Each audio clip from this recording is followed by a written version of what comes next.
Tudo bem, Porto Velho? Você está ligado no programa Na Mira do Povo. Eu sou o jornalista Everaldo Fogassi e a partir de agora você vai assistir e ouvir as notícias que movimentam a nossa cidade. Lembrando que você pode nos ajudar ligando através dos telefones 99231-9050 ou 999-01-4774. É os telefones do programa Na Mira do Povo. Confira como está nosso programa de hoje.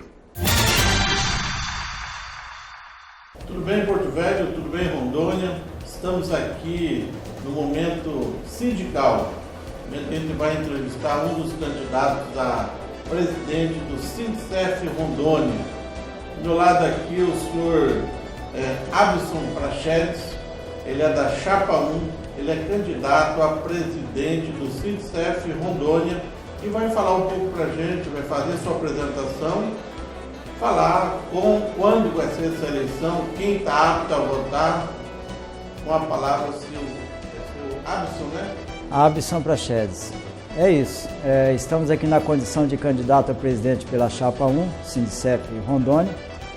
E a eleição ocorrerá agora, né, nessa quinta-feira, próximo dia 23, e todos os filiados, aposentados, ativos, inativos, pensionistas, deverão comparecer nesse dia. É um dia importante, é o momento de eleger a nova direção para ficar à frente do sindicato por esses próximos 3 anos.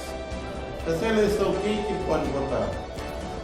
Os filiados de uma forma geral, desde que estejam em dia aí com as suas obrigações, com o cumprimento de suas mensalidades, poderão votar. É muito importante que votem, até porque o Sindicef, embora haja uma direção, mas é a base quem é a detentora desse poder que transfere a nós, diretores, para exercer o mandato durante 3 anos. O que é preciso levar para votar no dia da eleição? Documento pessoal, contra-cheque se tiver, um documento até a carteira funcional, a carteira de identidade do sindicato. Levando esses documentos, se existe uma relação, vai fazer a confrontação, estará apto para fazer essa votação. Quais são as suas propostas? Sua chapa tem quantos? Tem quantos membros a chapa? A atual direção do Sindicef é composta de 30 membros, sendo 15 titulares, 16 titulares e 14 suplentes. E nessa chapa 1 são membros da atual composição da direção do Sindicef, alguns remanescentes, outros novos valores que estão compondo conosco. E a mim coube a incumbência de estar aí candidato a presidente, embora com 6 anos de atuação no mundo sindical. Talvez não, com certeza, a experiência que a gente acumulou ao longo desses 6 anos, tanto aqui na direção do Sindicef e também estando durante 6 anos à frente da direção da Condicef, a confederação pela qual nós estamos filiados, foram 6 anos de boa caminhada e aí a gente acumulou uma experiência e essas lideranças entenderam que a gente estava aí pronto para colaborar enquanto presidente do Sindicef nesses próximos 3 anos. Quais são as propostas da chapa 1? Nós temos em mente que o sindicato é uma entidade para resguardar direitos dos filiados. E quando esses direitos escapam, aí a gente usa a via judicial para buscar, para conquistar, para defender direitos. Então nós temos inúmeras conquistas. E o que a gente pode dizer de conquista, de luta agora recentemente, foi uma greve que a gente fez em 2015 por ocasião de um enfrentamento com o governo federal. E o que resultou, além de aumentos na remuneração, é um feito histórico que foi alcançado aí, recuperando perdas salariais, perdas de gratificações da aposentação. Então, todos aqueles que aposentaram de 2003 para cá terão recuperado seus valores. Então, isso foi uma grande vitória nossa, era uma bandeira antiga e essa atual direção, juntamente com as entidades nacionais, conseguimos esse feito junto ao governo federal. E o que mais de propósito você tem para os filiados, para quem está nos assistindo agora? E quantas pessoas estão aqui em Porto Velho? Você tem um número de pessoas em Porto Velho que votam? Sindicef Rondônia, nós somos aproximados 12 mil filiados. E são bastante filiados. A gente tem aí aproximadamente 50% disso na capital e 50% no interior.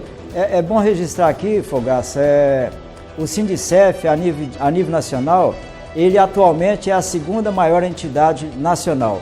E com esse processo de transposição, brevemente nós seremos a primeira. Então a responsabilidade de estar à frente, de gerir esse patrimônio, a estrutura do Sindicef, tem que ter muita responsabilidade de uma equipe qualificada. Além de tocar as demandas, né, que são devidas aí para a gente assegurar a dignidade dessas 12 mil famílias aí dos companheiros ao longo do estado de Rondônia. Eu estou vendo aqui nas suas propostas que você traz aqui, você traz bastante ações judiciais ganhas, né? Estou vendo aqui auxílio suplementar de saúde, imposto de renda. Queria falar um pouquinho sobre isso. Em 2015, por ocasião de uma pauta de reivindicação com o governo federal, diga-se de passagem, na época, então, o presidente Dilma, quando nós apresentamos a pauta de reivindicação para ela, ela disse que o país estava em crise e que não era possível nos atender em nada. O Sindicef sempre foi combativo nesse ponto, junto com as entidades nacionais.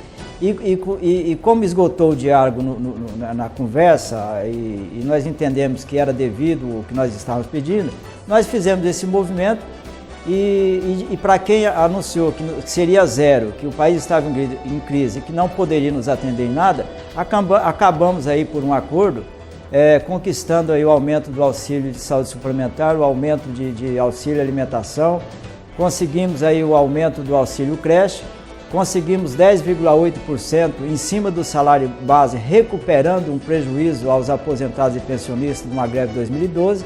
E o mais importante é o que eu mencionei agora há pouco, que foi recuperar perdas das gratificações de 50% dos valores, que isso significava em perda de até R$2.000. E com esse acordo a gente está recuperando essas perdas em 3 parcelas anuais, uma agora em janeiro de 2017, em janeiro de 2018 e 2019 esse pessoal terá recomposto essas perdas do passado. Estou vendo também, você fala muito nos últimos meses e anos aí, sobre os servidores da antiga Sucan, né? Sucan existe ainda ou não existe? Olha, eu sou da ESUCAN. Eu sou da ESUCAN. O pessoal da ESUCAN hoje estão cedidos ao SUS, aos municípios e estado. E boa pergunta sua, porque os sucanzeiros, como eram chamados, os malaeiros, nós temos uma história importante no cenário do estado, no processo de desbravamento, de colonização, porque nós, junto com o INCRA, adentrávamos sem condição nenhuma, sem estrada. E o problema maior, Fogaça e telespectadores, é que todo esse pessoal que trabalhou protegendo a vida dos colonizadores de Rondônia, eles estão hoje padecendo com a sua saúde.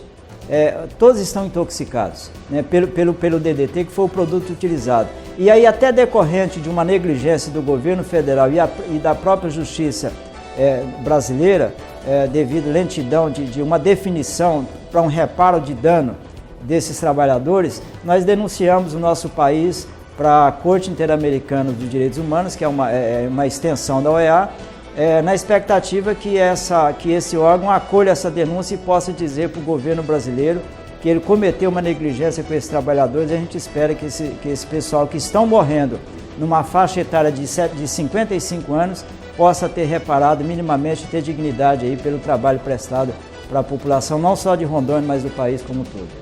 Então, Malaíra para quem não conhece, porque às vezes se você falar que Malaíra, o pessoal da Sucan, quem está nos assistindo agora, principalmente os mais novos, eu sou novo, ainda tem 43 anos, morava em Cacoal. Como que era feito? Chegava os malaíros sucanzeiros, todo mundo era obrigado a sair de casa. Era obrigado a sair de casa e passava aquele, como chama? A borrifação, DDT. Né? Deixava a casa branquinha, né? Olha, é uma história. Eu sou malaeiro e também intoxicado. Depois de 30 anos eu fiz o exame toxicológico e a gente tem um percentual de DDT no sangue. O que a gente pode dizer? Cumprimos a nossa missão frente a esse processo de colonização do estado de Rondônia. E o que se vê agora é os malaeiros correndo atrás da proteção de sua saúde. E o governo está negligente nisso. Em função disso, a gente tomou essa providência, até porque a companheirada está morrendo, está desassistida e a gente não podia permitir esse tipo de descaso do governo brasileiro. O nosso tempo aqui é reduzido, gostaria que você se despedisse e falasse da eleição, de que hora que vai ser a eleição, e aproveito e peço. Convocar aí todos os filiados do Sindicef em Rondônia, de Porto Velho a Cabixi, de Costa Marques a Machadinho, nesse dia 23 agora, durante todo o dia, de 8 às 17 horas, em todas as sedes do nosso sindicato terá urna fixa, nos municípios onde não tem sede terá urna volante, nos órgãos terá urna volante. Portanto, nós, para assegurar a dignidade de vocês, para resguardar o direito de vocês perante esse cenário desfavorável do governo federal para com a sociedade, para o servidor público, vote para a Chapa 1. Estamos aí com uma equipe muito bem qualificada, professor Mário Jorge, vice-presidente, nós temos professor Ecos, temos Daniel Pereira, que comporá conosco na Secretaria Jurídica, Paulo Vieira, enfim, nós temos uma equipe altamente qualificada para continuar de forma intransigente defendendo seus direitos. Portanto, dia 23, vote Chapa 1 para a gente poder continuar ajudando vocês. Esse foi o Axel Prachetes, candidato aí a presidente do Sindicef Rondônia, da Chapa 1. A gente já volta. Quais são as suas principais propostas? A nossa principal proposta é a aceleração dos nossos processos judiciais, né? Para verificar, né, os nossos advogados monopólios que está preso nos advogados. Então, nós temos que abranger vários outros para acelerar esses processos que estão aí pendentes dos nossos servidores. E também por um bom atendimento, né, dentro do nosso sindicato, que nossos filiados estão muito reclamando desse povo que está atendendo nossos filiados. Então, nós precisamos renovar para dar esse bom atendimento ao nosso filiado, né? Também, outro questionamento que nós estamos fazendo, também que temos que fazer, fazer uma qualificação aos nossos filiados, que eles precisam se qualificar para dar um entendimento na informática, né? Para que eles possam tirar o seu contra-cheque, né? Na informática, para facilitar a vida deles. Então, eles tendo uma qualificação de aprendizagem, eles vão retirar o seu contra-cheque, vão parar de procurar o sindicato, mas na nossa gestão, na Chapa 2, a Chapa 2 está sempre presente em ajudar o nosso filiado. Nós vamos, sim, querer eles lá dentro, ensinar e dizer para eles que eles vão ser bem-vindos à nossa Chapa 2 e também pedir todo o apoio deles, né? Que no dia 23 eles vão à urna a votar pela Chapa 2. Sou Antônio Rosimar Tavares Ramos, candidato a vice-presidente na Chapa 2, tá? Da renovação Sindicef. Quem são aptos a votar? Todos os filiados que estejam com suas mensalidades em dias. E, para isso, nós estamos hoje aqui no Observador para divulgar e mobilizar todos aqueles que desejam votar, que venham votar, porque aquele que deseja mudar precisa votar. E para votar, vote na Chapa 2. Qual é o dia da eleição e o local? As eleições elas serão realizadas no dia 23 de fevereiro de 2017, na próxima quinta-feira, das 8 horas às 17 horas. Nós temos 24 urnas fixas em vários órgãos, nos órgãos que tem 100, a mais de 100 eleitores, né? Filiados que aptos a votar, e nós temos 16 urnas que são itinerantes. Então elas vão no local dos órgãos, né, porque é um dia de quinta-feira, e nessa quinta-feira os funcionários já estão no local do seu trabalho. Essas itinerantes passaram lá para eles votarem. Meu nome é Amarildo Barroso, sou funcionário da FUNASA, né, hoje Ministério da Saúde. Estamos aqui pleiteando esse triênio, né, 17, 18, na presidência da Chapa 2, do Sindicef Rondônia, e fazemos um chamamento aos nossos colegas eleitores, aos 12.131 eleitores, que no dia 23 que vai às urnas votar, porque se quiser mudança tem que votar, porque hoje ninguém aguenta mais a maneira que o nosso sindicato está, né? Nós não concordamos, então nós queremos política sindical dentro do nosso sindicato, e que o eleitor, essa é a vontade do eleitor. E aqui em Porto Velho são 24 urnas, né, sendo 8 itinerantes e 16 urnas fixas nos órgãos, né? Então pedimos encarecidamente que os nossos colegas que são filiados ao sindicato, que no dia 23 vá às urnas votar. Contamos com o apoio de todos. Vota a chapa? Renovação, chapa 2, renovação Sindicef RO. Tudo bem, Porto Velho? Hoje o programa está um pouco diferente, a gente está fazendo algumas entrevistas aqui. Já tivemos aqui o candidato a presidente do Sindicef, e hoje trouxemos aqui uma visita ilustre aqui, deputado Hermínio Coelho. Ele vai falar um pouquinho da sua vida, vai falar qual foi as profissões que ele já exerceu, quantos anos tem, quantos filhos, vai falar um pouquinho diferente. O deputado Hermínio Coelho, ele é polêmico, mas hoje vai ser uma entrevista diferente, vai ser uma entrevista assim, falando um pouco sobre a sua vida, falando do que ele pensa e falando sobre o seu futuro político, de todo esse tempo aí o que ele pensa para o futuro de Porto Velho. Tudo bem, deputado? Tudo bem, Fogaça. E aí, quantos anos, deputado? 51. Quantos anos de vida pública? Eu tenho entre sindicato, a Câmara e a Assembleia 24 anos. 24 anos. Nesses 24 anos, como que começou a sua vida sindical? Eu vim de São Paulo, eu saí do Pernambuco, fui para São Paulo, morei 4 anos em São Paulo, trabalhando na construção civil. Aí em 90, na época do governo Collor, que paralisou o país, especialmente a construção civil em São Paulo. Aí minha mãe já morava aqui em Porto Velho, minha mãe era doméstica, trabalhava na casa do Dr. Moisés Belesbi, que é proprietário da Sabenal. Aí eu vim para cá em 90 e com 20 dias que estava aqui em Porto Velho, consegui uma vaga de cobrador de ônibus da empresa Porto Velho.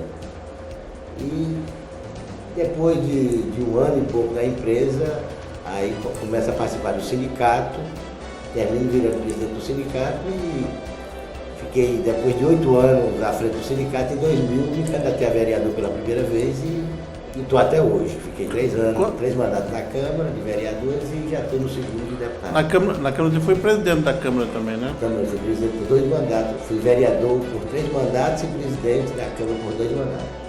Qual foi a sua luta na Câmara para você conseguir 3 mandatos de vereador? Você precisa fazer alguma coisa como vereador, né? Qual era a sua linha de atuação?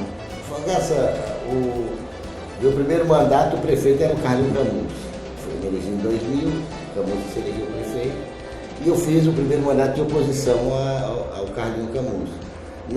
No segundo mandato, que eu fui reeleito em 2004, o Roberto Sobrinho, que era do meu partido, na época era do PT, foi eleito e eu passei a ser líder do prefeito na Câmara, a partir de 2005, já no segundo mandato. 2006, final de 2006, me elegi presidente, fiquei 2007, 2008, 2009, me elegi, 2008, me elegi novamente, fiquei 4 anos como presidente da Câmara. E fui líder do governo, Roberto Sobrinho, e no final terminou eu me desentendendo com a administração do Roberto, foi quando eu saí do Partido dos Trabalhadores, e por não concordar com muitas coisas que começaram a acontecer na administração do Roberto. Comecei a denunciar. Primeiro comecei a levar para o partido. Todas as denúncias e os malfeitos que tinha na administração do Roberto, eu comecei a levar para ser discutido dentro do partido. E como é essa discussão lá dentro?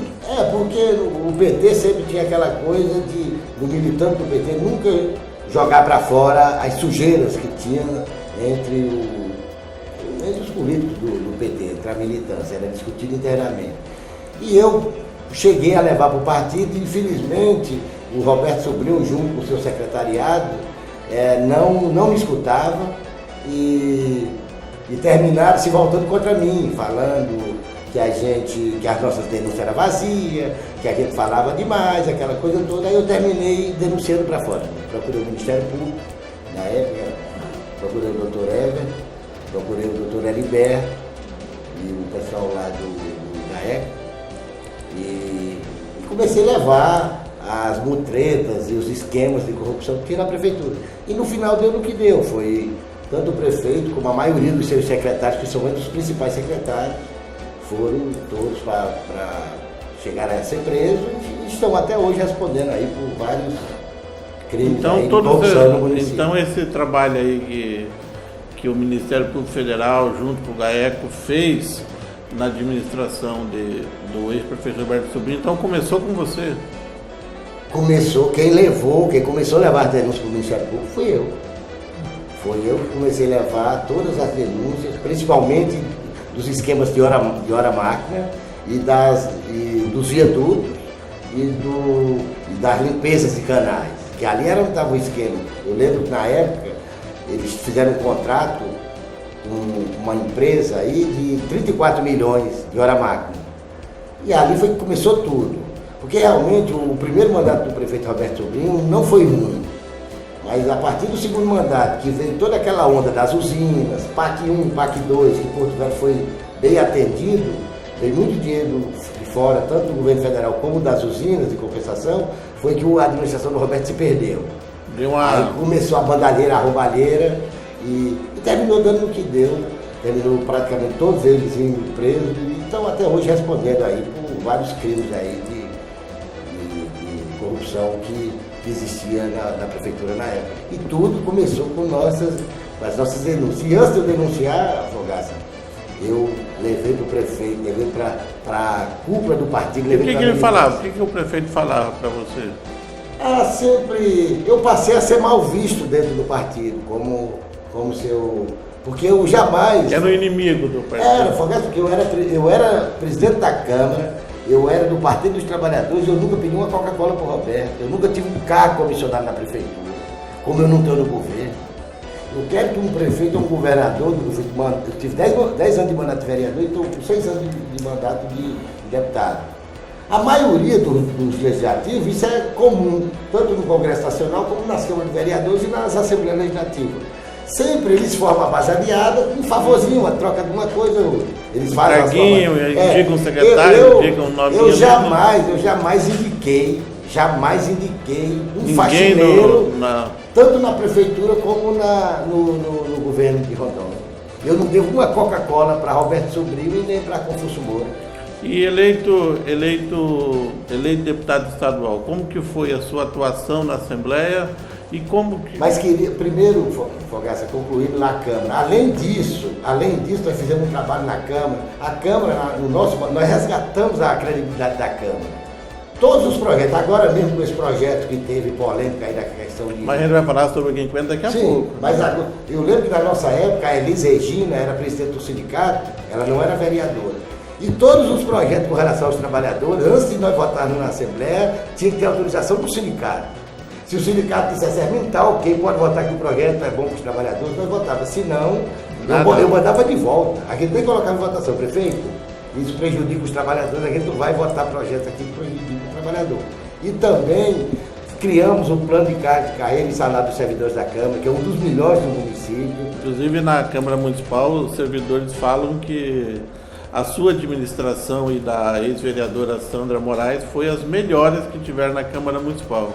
Porque o servidor realmente foi valorizado naquela época. Isso aí eu falo porque eu estive na Câmara Municipal e falo aqui de público que os funcionários falam. Eu não estava na época lá, mas os funcionários falam bastante, né? Fogaça, aí você perguntou, já na Assembleia, como foi? Foi a mesma coisa. Quando eu assumi, em 2011, a Assembleia Legislativa, o cargo de deputado estadual de Rondônia, eu procurei o Confúcio, comecei a acompanhar o trabalho do governo, que o governo dele também começou junto com o meu mandato de deputado estadual, em 2011. E eu comecei a acompanhar, e comecei a ver as mutretagens do governo. Na época, quem era o chefe dos esquemas do governo era o Assis, que era cunhado do governador. E eu passei a alertar o Confúcio. Porque o Confúcio na campanha dizia, se ele fosse governador, ele ia acabar com as maracutaias dos governos anteriores, da vigilância, que tinha os esquemas de vigilância no Estado, e também esses contratos de marmita, de presídio, de limpezas de hospital e por aí afora. Citou vários, o Confúcio dizia que ia acabar. Quando o Confúcio ganhou, ele, em vez de acabar, foi aumentar. Por exemplo, o contrato de vigilância no governo Cassol e do vice dele, que foi candidato à reeleição, o Caúna, o contrato de vigilância era 19 milhões ano. E ele aumentou para 58 milhões.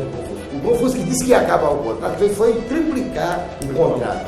Aí eu denunciei bastante, que terminou acontecendo no final, a operação provou que tinha muita maracutaia naqueles contratos. E também os contratos de marmitex e também de hospital. Eu alertei. E o Confúcio, em vez de ouvir a gente, porque eu chegava ao governador, está acontecendo isso, falava o que acontecia. E o governador sabia. O que foi que o governador fez? Ele, em vez de dar uma certa atenção para a gente, de tomar providência, não. Ele, na época, o Marcelo Bessa era secretário de Segurança, terminou se voltando contra mim.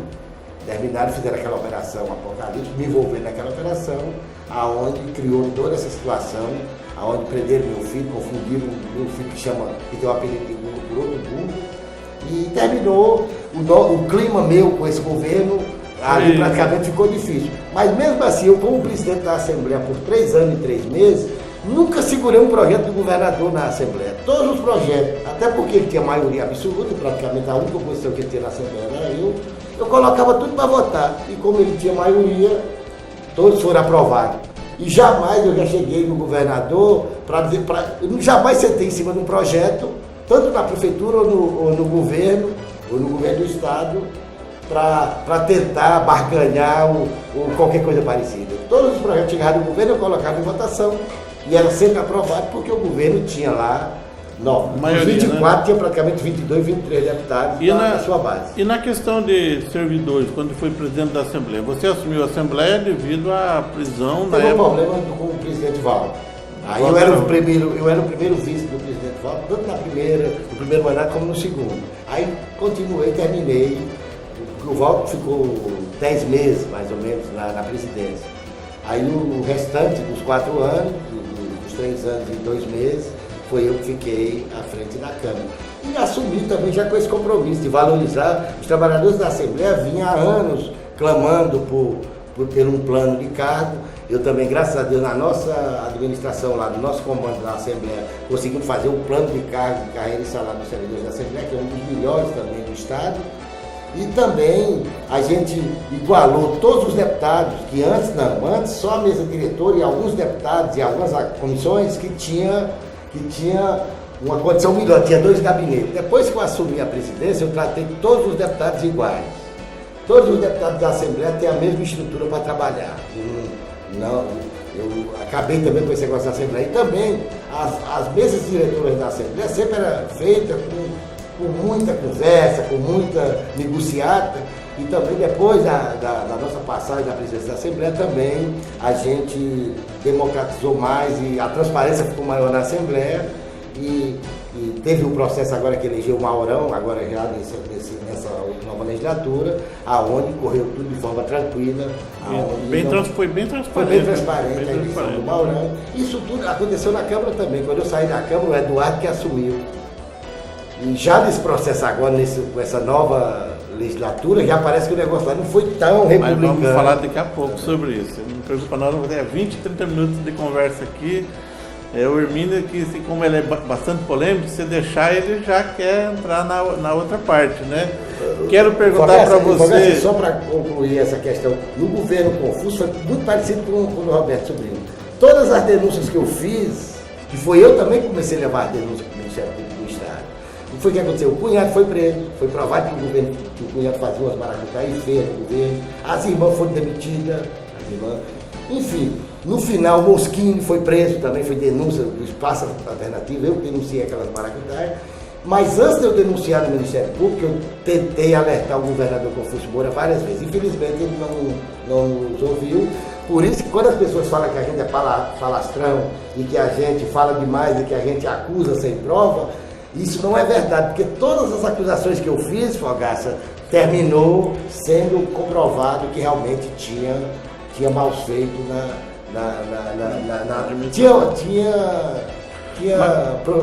tinha procedência às nossas... Mas, Hermínio, eu lembro também que na Assembleia também você começou a devolver também recursos da Assembleia para o governo do Estado, né? Como foi isso aí? Não, porque, para falar a verdade, eu nunca devolvi dinheiro para o governo do Estado. Eu lembro que na época do meu tio devolvia junto com o garçom um checão, que ninguém sabia para onde ia aquele checão. O que foi que eu fiz? Eu não devolvi o dinheiro para o Confuso. Eu pegava o dinheiro que sobrava na Assembleia, eu devolvia para os municípios. Eu dava dinheiro para a reforma de hospital de Guajaramirim, para a reforma para Azapaz, para as Irmãs Marcelina, para a Vilhena, principalmente na área da saúde e da educação. E também para algumas associações de pequenos agricultores. E só ambulância, Fogaça, só ambulância eu comprei. O dinheiro da Assembleia, de sobra, de economia que eu fiz na Assembleia, nós compramos 56 ambulâncias, sendo do TI, para todos os municípios de Rondônia. Também, isso por quê? Porque quando eu assumi a presidência da Assembleia, a primeira coisa que eu fiz foi cortar um contrato de avião que tinha. Na época, os deputados andavam para cima e para baixo de avião. Quando eu assumi... Hoje não anda mais, não? Eu não sei se o Maurão voltou. Eu sei que no meu mandato, quando eu assumi no primeiro dia, eu cortei e ficou os 3 anos e 3 meses que eu estava lá. O deputado que quisesse andar de avião, que alugasse. Saindo aí dessa questão da Assembleia.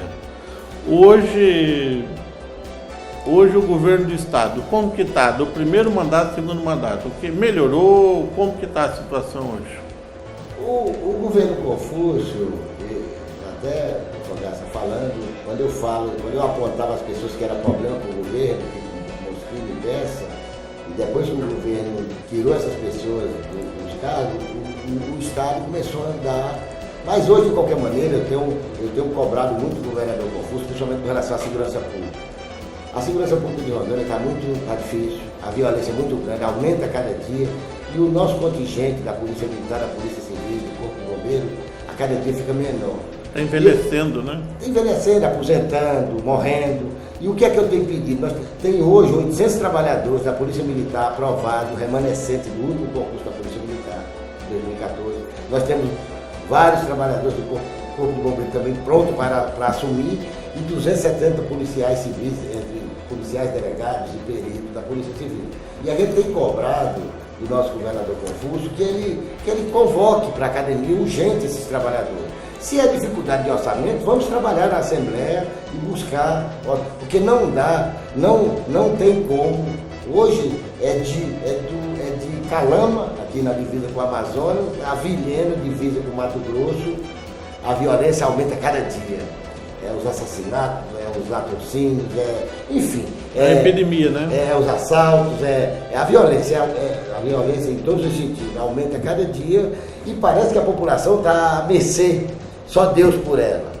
E o governador Confúcio precisa urgente de tomar medidas para pelo menos amenizar. Ele tem que botar ordem, tem que colocar as nossas polícias do Estado para controlar a criminalidade desse Estado, que está sem controle hoje. A nossa polícia está defasada, o contingente está defasado e a estrutura das delegacias, as nossas delegacias estão mal. Hoje a maioria dos municípios, os municípios menores de Rondônia, tipo Itapuã, do Oeste, por exemplo, não tem um perito. Deixa eu perguntar uma coisa para você. Essas Unisp que está sendo inaugurada em todo o estado, um total de 52 Unisp, aqui em Porto Velho já vai inaugura hoje é 22, inaugura a Unisp da Zona Sul, na rua 3,5, da Zona Leste na próxima semana. Essas Unisp, juntando Polícia Civil, Polícia Militar, Bombeiro, vai melhorar a questão do atendimento à população? Não vai melhorar, porque hoje o maior problema hoje é a falta de gente. E também a falta básica, falta papel higiênico, falta papel para escrever, além do material humano, falta o material básico para o trabalho, falta também. É lógico que vai melhorar um pouco, vai dar uma aparência melhor, porque a nossa delegacia hoje é vergonhosa. Vai dar uma aparência melhor, mas para falar a verdade, na prática não vai diminuir a criminalidade. Teria que ter ações muito mais concretas. É lógico que é importante os espaços das polícias trabalhar ser mais dignos, mas isso só não é suficiente. precisam urgente, esses 800 policiais militares que remanescentes do concurso, esses 200 e poucos civis, e mais aí uma quantidade pequena de bombeiros, ainda não é suficiente, mas já ajudaria. E o governo criando e dando condição para que essa tropa, mesmo reduzida, condições para ela combater a criminalidade com mais ênfase, né? Porque, por exemplo, teve casos aqui de bandidos ali, por exemplo, em Costa Marques, na divisa com a Bolívia, na fronteira com a Bolívia, dos bandidos está com carabina, com rifle, com arma pesada, enquanto nossos policiais militares, além de ser pouco, com armazinha pequena e com viaturas também, que não dava conta de encarar a criminalidade. Verdade. Mas, deputado, eu sei que o senhor é deputado estadual, o senhor está num nível mais alto aqui, mas é cidadão porto-velhense. E sempre está ligado aí, eu já vi alguns pronunciamentos seus na Assembleia Legislativa sobre os últimos acontecimentos aí na Prefeitura de Porto Velho. A retirada do quinquênio, o número excessivo de cargos comissionados e uma Câmara de Vereadores totalmente submissa ao prefeito, de vereador falar que votou o projeto na Câmara Municipal sem ler, votou porque o prefeito mandou. Como que o senhor vê essa nova administração que está chegando aí? Eu para falar a verdade, Fogaça, não é surpresa, porque eu já falava na campanha eu já falava que o povo de Porto Velho ia ser enganado mais uma vez, porque eu não acreditava no Wildo, porque eu não acredito num cidadão que nunca foi político, que nunca se preocupou com nenhum cidadão nesse município. Eu nunca vi esse Wildo preocupado com nenhum cidadão nesse município, ou participando de qualquer atividade coletiva em benefício de alguma comunidade desse município. Eu já sabia que ele era um estelionato eleitoral. Mas o que me impressiona mais ainda, o que me surpreendeu foi a rapidez que ele demonstrou que... Foi muito rápido? Foi muito rápido. Eu esperava que ele ia ser ruim, mas foi pior do que o que eu esperava. Quanto tempo você esperava que ele fosse? Eu esperava, porque nossos políticos, principalmente aqui em Porto Velho, eles têm uma mania de, na campanha, prometer tudo. Nosso município é problemático, ele tem problemas acumulados desde o início, 100 anos. Nós temos problemas aqui acumulados nesse município de décadas. E quando você vê um candidato dizendo que vai resolver tudo numa facilidade na campanha, eu já sei que ele está mentindo, e quem mente, que rouba, e quem mente não vai fazer a coisa correta. Aí quando assume em janeiro, em 1º de janeiro, aí eles começam a botar a culpa em São Pedro, mas todos eles, quando são candidatos lá em agosto e setembro, eles sabem que janeiro chove. Eles sabem que a prefeitura está arrebentada das administrações desastrosas que vem administrando aí nos últimos anos. Aí eles falam um discurso, quando assumem, a prática é outra. Mas o que me surpreendeu dele foi exatamente o seguinte: primeiro, quando ele diz que conhece um bandido em 2 minutos, e ele conseguiu se aliar por exemplo, a uma Câmara de Vereadores que tem muita gente ali que eu tenho certeza que antes eu lembro do próprio Jair Montes. O Jair Montes, até 31 de dezembro, era líder do Mauro Nazif, o qual foi atacado ferozmente pelo doutor Hildo. E agora, em 40 dias de governo Hildo, esse Jair Montes está lá bajulando o Hildo, o prefeito Hildo. E o que mais me surpreendeu foi, em 40 dias de governo, esse governo teve 3 ações. Nesses 40 dias, Fogaça, esse governo teve 3 ações. Primeiro, foi a questão do supermercado, do shopping, na Zona Leste, lá do grupo Irmão Gonçalves, que criaram lá, aprovaram lá uma ocupação lá de uma área para ser esse shopping. Voltou atrás. Aí teve uma pressãozinha lá de meia dúzia, voltou atrás. Nem se discutiu, que eu acho que talvez se fosse até interessante esse projeto. Voltou atrás. Logo em seguida veio essa questão do quinquênio. O que eu acho essa questão do quinquênio? Na campanha, Fogaça, ele falava toda hora que ia valorizar os trabalhadores, os servidores públicos, que ele não ia chamar, que os cargos comissionados ele não ia chamar, ia botar servidores de carreira para ocupar os cargos comissionados, valorizando e tal e tal.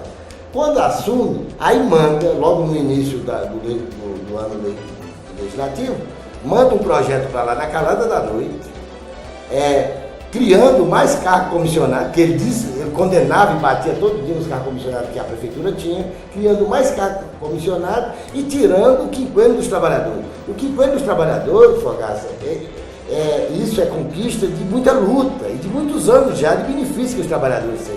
Não existe.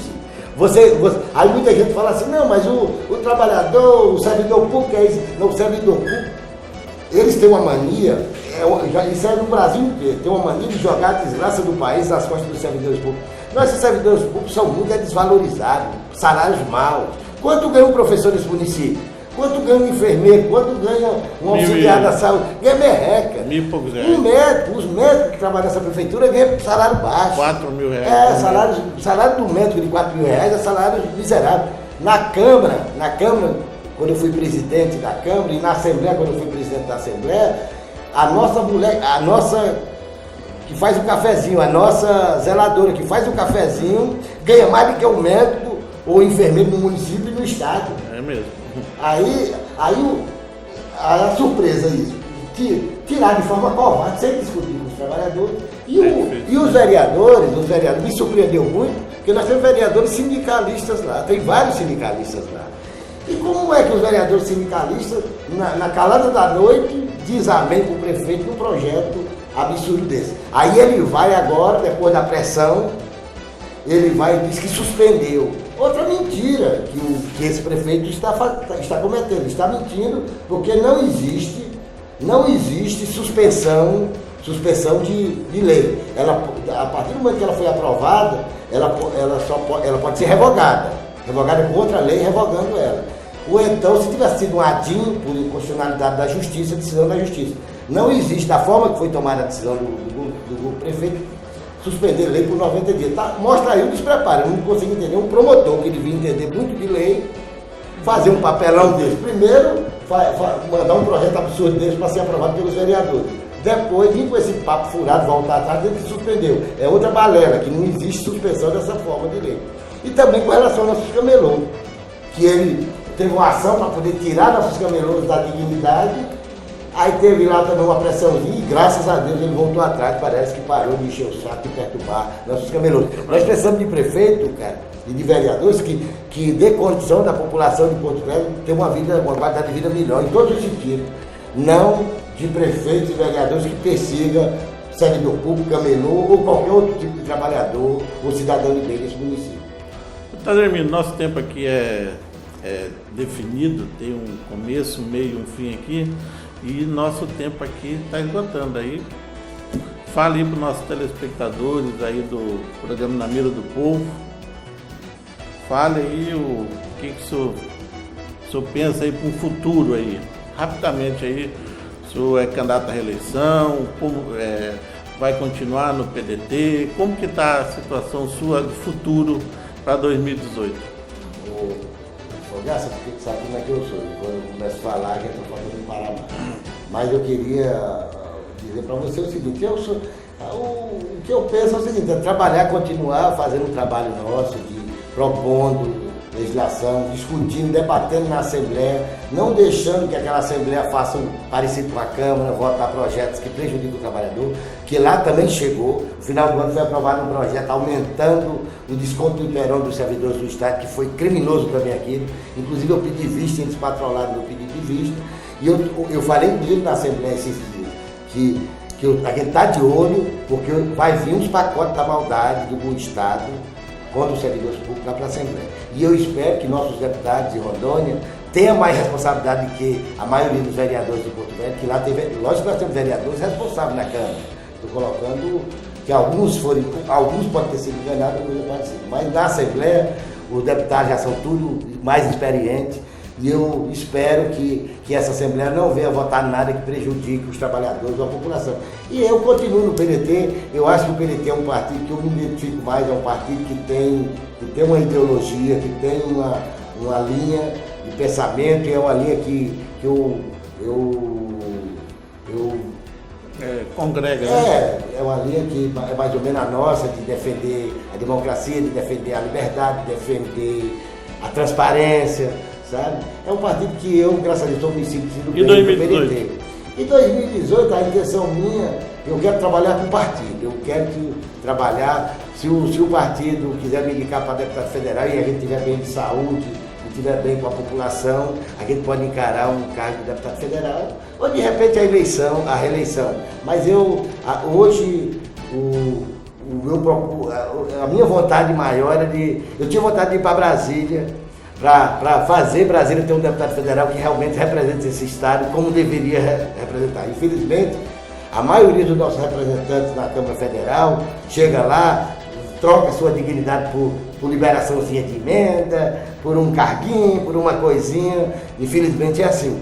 E eu tinha vontade de um dia ir para aquela Brasília e mostrar lá o que é o Hermínio. E defender o nosso estado, que é um dos melhores estados do país, mas que infelizmente é discriminado no país inteiro, porque nós não temos voz lá em Brasília que defende esse estado com muita garra, com unhas e dentes. É isso que eu penso um dia de, quem sabe, se for na vontade de Deus, na vontade da população de Rondônia, ir lá para aquela Brasília e fazer um piseiro naquela tribuna e defender esse estado aqui que ele merece. Esse foi o deputado Hermínio Coelho, deputado estadual da nossa Assembleia Legislativa do Estado de Rondônia, filiado ao PDT, e o nosso entrevistado de hoje. Obrigado pela sua audiência. Voltamos amanhã, se assim Deus nos permitir.